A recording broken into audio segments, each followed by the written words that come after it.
Hello. Good afternoon and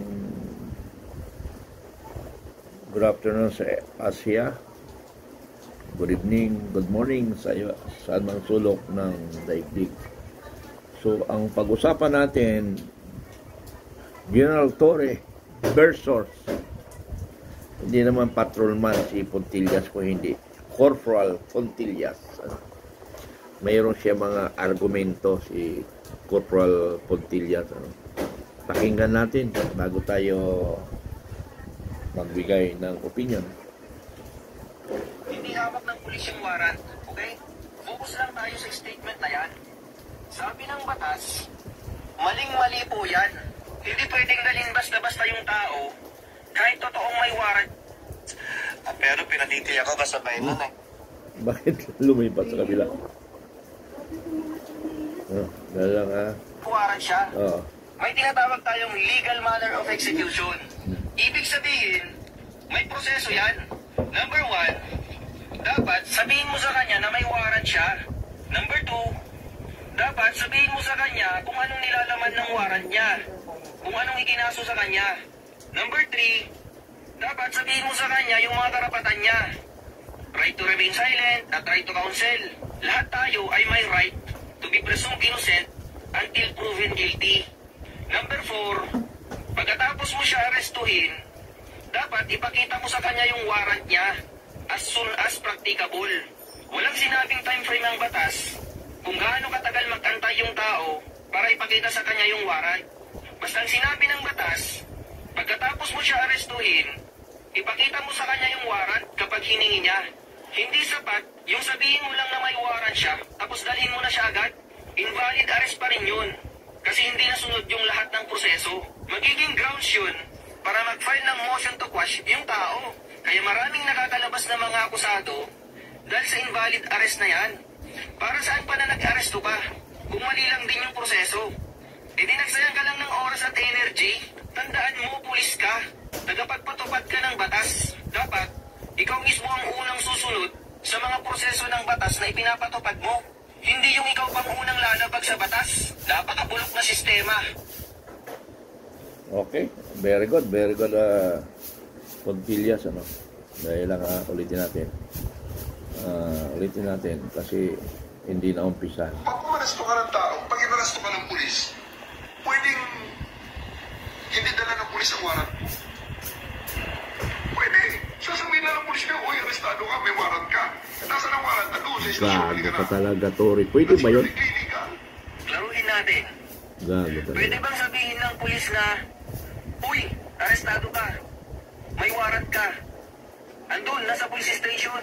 Halika na. Sa senaryo na yan, hindi hawak ng pulis yung warrant. Okay? Focus lang tayo sa statement na yan. Sabi ng batas, maling-mali po yan. Hindi pwedeng dalhin basta-basta yung tao kahit totoong may warrant siya. May tinatawag tayong legal manner of execution. Ibig sabihin, may proseso yan. Number 1, dapat sabihin mo sa kanya na may warrant siya. Number 2, dapat sabihin mo sa kanya kung anong nilalaman ng warrant niya. Kung anong ikinaso sa kanya. Number 3, dapat sabihin mo sa kanya yung mga karapatan niya. Right to remain silent at right to counsel. Lahat tayo ay may right to be presumed innocent until proven guilty. Number 4, pagkatapos mo siya arestuhin, dapat ipakita mo sa kanya yung warrant niya as soon as practicable. Walang sinabing time frame ang batas kung gaano katagal magantay yung tao para ipakita sa kanya yung warrant. Basta ang sinabi ng batas, pagkatapos mo siya arestuhin, ipakita mo sa kanya yung warrant kapag hiningi niya. Hindi sapat yung sabihin mo lang na may warrant siya tapos dalhin mo na siya agad. Invalid arrest pa rin yun kasi hindi nasunod yung lahat ng proseso. Magiging grounds yun para mag-file ng motion to quash yung tao. Kaya maraming nakakalabas na mga akusado dahil sa invalid arrest na yan. Para saan pa na nag-aresto ka kung mali lang din yung proseso?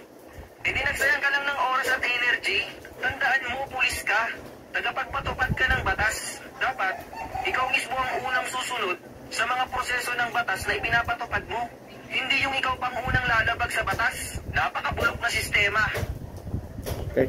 So, bigay opinion tayo ng mga kaibigan. So, ang usapin dito natin, yung legal rights, paano mag-aresto, and legal action na pwede kang mag-antay ng iyong abogado. Okay. Situation, situation 1, ang inaresto ay malaking tao at may alam sa batas. Ano ang nakikita nyo dito? Ang nakikita natin dito, pag malaking tao at saka may alam sa batas na hindi talaga as specific order. Anong specific order? Yung katulad nangyari kay Pangulong Duterte.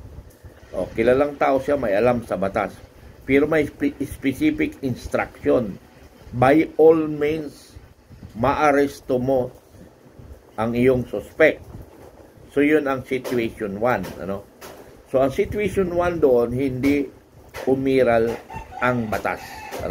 Hindi umiral ang batas.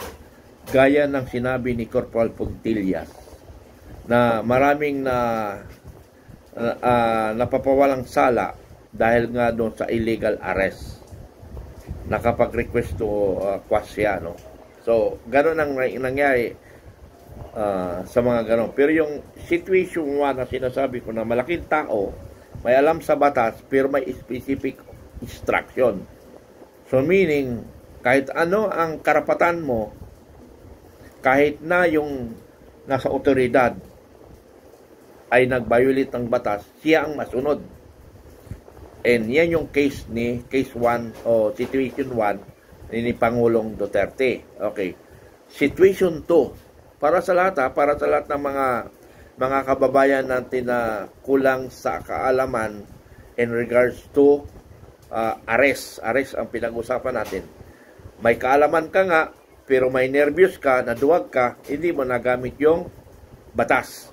Okay, situation 2. Matapang ka, may alam ka sa batas, hindi ka maaresto. Matapang ka, may alam ka sa batas, at big time ka, hindi ka maaresto. Tandaan nyo yan. Bakit? Ang sasabihin ng taong aarestuhin, pwede ba hintayin nyo, pwede ba hintayin nyo yung aking abogado para siya ang magpaliwanag sa inyo? Pwede bang ganon? So, naibigay sa iyo ang karapatan. That is situation 2. So, hinintay mo na ang abogado bago ka maaresto at dadalhin sa presinto. Dahil big time yun at may alam sa batas. So, sumunod ang pulis. Dahil doon sa karapatan na yun, situation 2. Situation 3. May alam ka sa batas, matapang ka, big time ka, pero nervyoso ka naman. Nervyoso ka, may alam ka sa batas, at big time ka, pero nadala ka sa presinto. Dahil nga, hindi mo nagamit yung iyong karapatan na hintayin yung abogado mo. That is situation 3. Na naduwag ka kahit matapang ka, pero naduwag ka naman. So, hindi mo nagamit ang karapatan mo. Situation 3. Okay, situation 4. Situation 4. Kasi puro kan yung mga big time. Situation 4. Alam niya na mahirap ka lang, wala kang ganong alam sa batas, at tinatakot ka, kinakaya ka ng pulis, dinala ka kaagad sa presinto without informing about your rights from 1 to 4 ang sinasabi ni Puntillas na inaaresto kita inaaresto kita dahil sa sala mong ganito. Anong sala mo? Tak. At mayroon kang karapatan to remain silent until ma-investigate ka on the court hearing. Court hearing So, tapos hinanap mo yung warrant of arrest, hindi na ibigay sa iyo dahil natakot ka, sumama ka rin, hindi mo na ipaglaban ang karapatan mo. Ha? Karapatan mo. Kasi may situation 5. Mahirap ka, pero may alam ka sa batas at matapang ka, hindi ka sumama.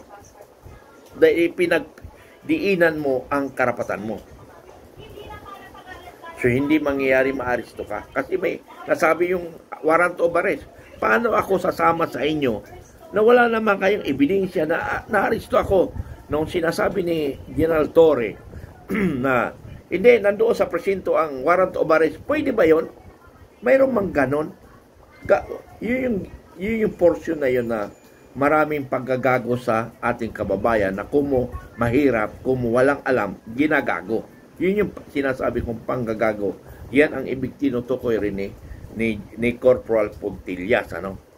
Pero ang sinasabi niya na pulis ka, hindi lang sinasabi si General Torre na pulis ka. Hindi, kung ibig sabihin, lahat ng pulis, ang ibig niya sabihin, pulis ka, hindi mo alam ang procedure ng pag-aaresto. So mali, di ba?